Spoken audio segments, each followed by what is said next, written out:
Est-ce que le pouvoir du monde entier est entre les mains de seulement quelques familles puissantes qui contrôlent tout? Est-ce que l'Antéchrist émergera de ce groupe de personnes pour dominer l'humanité et accomplir les prophéties bibliques? Je parle des Illuminati, une société secrète qui est née en Allemagne en 1776, et dans la vidéo d'aujourd'hui, nous allons découvrir ce qui se cache derrière ce groupe, quels sont les symboles qu'ils utilisent et les raisons qui nous font penser que tout pourrait être lié aux prophéties de l'Apocalypse. Mais avant de commencer, je tiens à vous demander de vous abonner à ma chaîne, car chaque jour, je veux vous aider dans votre cheminement avec Dieu. Alors cliquez sur le bouton ci-dessous pour vous abonner et activez la cloche qui apparaîtra à côté, d'accord? Alors, commençons. Selon les croyances, le groupe des Illuminati a été créé dans le but d'établir un nouvel ordre mondial en unissant les pouvoirs politiques, économiques et religieux. Le 1er mai 1776, 5 hommes se sont réunis dans une ville du royaume de Bavière, aujourd'hui en Allemagne, et ont fait un pacte pour créer une société secrète. Cette société s'appellerait les Illuminati, et le leader de ces 5 hommes était l'avocat Adam Weishaupt. Il était influencé par les idées des Lumières et voulait créer un nouveau monde basé sur la connaissance et l'éducation. Pour cela, il a proposé quelque chose de grandiose. Les peuples de toutes les nations devraient s'unir dans une seule croyance et créer une forme de gouvernement unique, connue sous le nom de Nouvel Ordre Mondial. Depuis lors, cette idée a influencé de nombreux penseurs et artistes de diverses manières. Et un excellent exemple en est le chanteur John Lennon, qui a écrit la chanson que nous connaissons tous, Imagine, où l'artiste demandait d'imaginer un monde sans nation, religion et guerre. La caractéristique la plus marquante des Illuminati est la manière intéressante de manipuler les personnes, surtout les plus riches, intelligentes et puissantes. La preuve en est qu'un peu de temps après sa création, le groupe des Illuminati comptait déjà des milliers de membres dans toute l'Allemagne, ce qui a conduit le gouvernement à persécuter ces personnes et à les emprisonner sous l'accusation de conspiration contre la patrie. À l'époque, un décret a été signé interdisant la création de sociétés secrètes dans le pays et les Illuminati ont été déclarés éteints. Mais soyons honnêtes, frères, comment le gouvernement allemand pourrait-il garantir qu'une société secrète, impliquant autant de personnes riches, puissantes et intelligentes, s'éteindrait simplement parce qu'une loi avait été créée contre elle?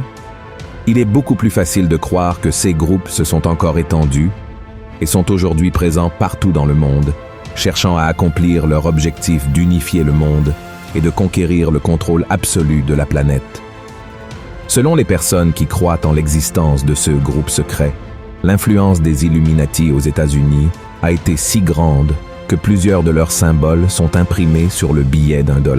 Le président Roosevelt, l'un des membres les plus puissants de la franc-maçonnerie américaine, a utilisé le dessin sur le billet pour inclure toutes ces informations comme un indice pour de nouveaux projets des Illuminati. Certains pensent que les héritiers de ce groupe secret administrent aujourd'hui les finances, la presse et la politique internationale dans le monde entier.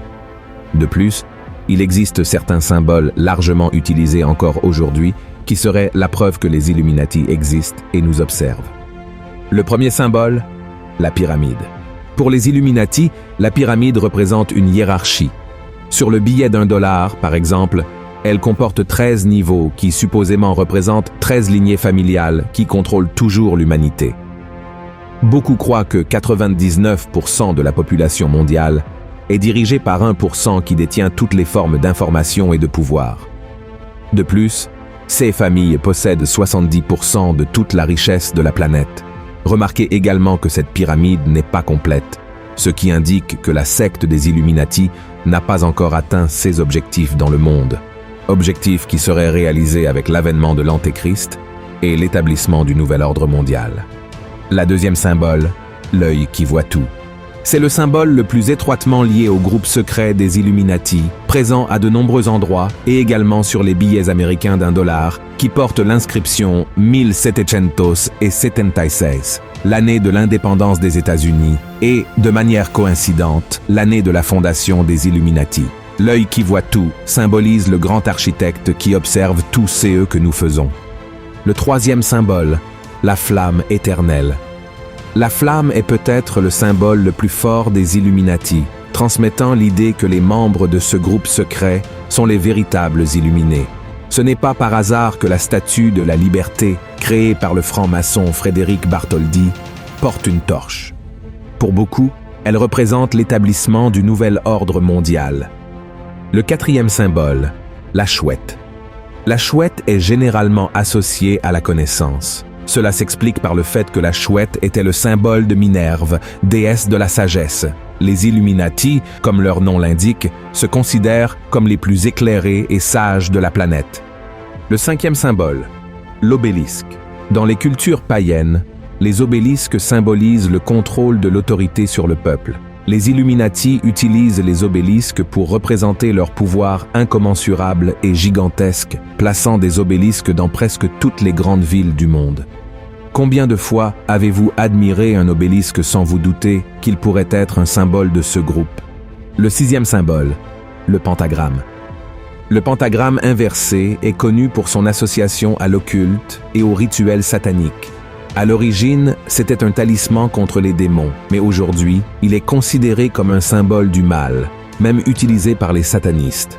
En 1791, le président des États-Unis, George Washington, a engagé le franc-maçon Pierre-Charles l'Enfant pour concevoir la capitale du pays, Washington, D.C. Sur la carte de la ville, on peut remarquer une version du pentagramme à l'envers. Le septième symbole, le nombre 666. Le nombre 666 est le nombre ou la marque de la bête associée à l'Antéchrist et est utilisé par de nombreuses personnalités publiques comme un hommage aux Illuminati. Ce geste que nous faisons généralement pour montrer que tout va bien, parfait, selon les Illuminati, est la représentation de 3-6. Selon les chercheurs, ce sont les principaux symboles associés aux Illuminati, pouvant être observés dans divers aspects de la société. En raison de toutes les caractéristiques que nous venons de voir, beaucoup croient que les Illuminati veulent établir un gouvernement satanique sur le monde entier et qu'ils travaillent réellement pour l'Antéchrist. Et est-ce que cela est vraiment vrai? Je crois que oui. La chose principale que nous devons savoir est qu'il existe une force qui manipule le monde, et cette force est le diable. Tous les groupes qui s'opposent à la Bible et ne reconnaissent pas que Jésus est le Fils de Dieu qui est mort sur la croix et est ressuscité sont utilisés par Satan. Voyez l'avertissement que l'apôtre Paul nous donne. « Bien-aimés, n'ajoutez pas foi à tout esprit, mais éprouvez les esprits pour savoir s'ils sont de Dieu, car plusieurs faux prophètes sont venus dans le monde. Reconnaissez à ceux-ci l'Esprit de Dieu. Tout esprit qui confesse Jésus-Christ venu en chair est de Dieu, et tout esprit qui ne confesse pas Jésus n'est pas de Dieu. C'est celui de l'Antéchrist, dont vous avez appris la venue, et qui maintenant est déjà dans le monde. Cela montre que l'organisation qui manipule le monde entier n'est pas humaine, elle est spirituelle. Le diable utilise simplement les gens pour accomplir ses plans. La Bible dit que notre lutte n'est pas contre les êtres humains, mais contre Satan et ses démons. Et même s'il existe ce groupe secret appelé les Illuminati, ils ne sont pas plus puissants que Dieu, et c'est pourquoi nous n'avons pas besoin d'avoir peur d'eux. Amen.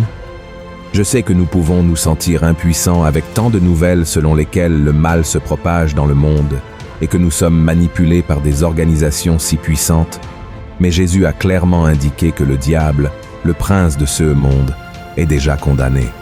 Il essaie même de paraître fort, mais il sait que sa destruction est proche et c'est pourquoi il fait tout pour amener les gens à la perdition. Alors, mon cher frère et ma chère sœur, confiez votre cœur et votre vie à Jésus, car lui seul a le pouvoir de détruire l'ennemi. Laissez Christ gouverner votre vie et faites très attention à ne pas perdre le cap, car la Bible dit que nous devons être prêts pour le retour de Jésus et non pour l'arrivée de l'Antéchrist, d'accord? Voyez ce que le Christ lui-même a dit. « Veillez donc, puisque vous ne savez pas quel jour votre Seigneur viendra. Sachez-le bien, si le maître de la maison savait à quelle veille de la nuit le voleur doit venir, il veillerait et ne laisserait pas percer sa maison. C'est pourquoi, vous aussi, tenez-vous prêts, car le Fils de l'homme viendra à l'heure où vous n'y penserez pas. » Amen. Si vous avez aimé ce message, partagez-le dans les groupes WhatsApp, diffusons la parole de Dieu et n'oubliez pas de vous abonner à ma chaîne, car je veux vous aider dans votre cheminement avec Dieu chaque jour. Une grande étreinte, que la paix du Seigneur soit avec vous.